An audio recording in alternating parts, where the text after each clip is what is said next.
So again, the question is, how could this child have passed tests? What was on those tests?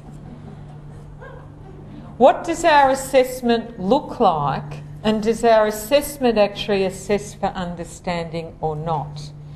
Particularly for people here, I think tools like that many of you are using, like the Maths Online interview and the Fractions and Decimals Online interviews, are so powerful because you actually sit down with the kid with tasks that have actually been put together by the researchers to really try and unpick what kids know and understand, and then what can I actually do about it to make a difference.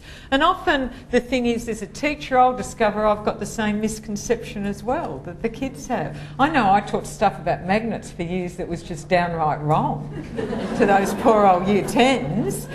And I kept going back to the view that I'd developed. It didn't matter that I'd learnt it presumably the right way. I went back to my way. So there are all those questions, and again, that's just a repeat. I think this one again is critical as well in terms of shaping pedagogy. How do we support our kids to be metacognitive? What we know is learning is most powerful when the learner takes control. When the learner is monitoring their own learning, they're able to reflect back and say, this is what I can do now that I couldn't do before, and this is where I need to go next. And I am going to just go, if I can get to it quickly, just this one here about feedback. Feedback is absolutely critical for kids. And as it says there, feedback is the key element of formative assessment, but it's only useful if it can alter the learning gap. So all that feedback, I'm embarrassed, but I remember good work I used to write, good work. Very bloody useful for the kid, wasn't it? Good work. What made it good? What have you done well? What have you not done well? But I think it's really interesting that they say feedback is the most useful when the learner themselves possesses a concept of the standard. So the standards aren't only in the teacher's head.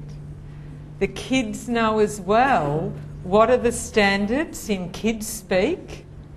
What am I working towards?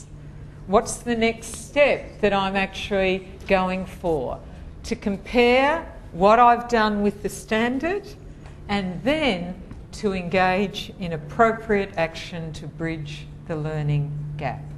So how do we actually bring the kids in to better understand where they are up to with their learning and what they actually need to do next as well? And I think there's evidence in a number of schools that you can do this with very young kids in terms of them understanding as well what it is that they need to do next. So it is that monitoring. And it is 5 o'clock. If you want the rest of the slides, you can have them. I only ever get through half. But I hope certainly in terms of the shaping pedagogy, some of that has been useful as you've given up your valuable time. So thank you very much.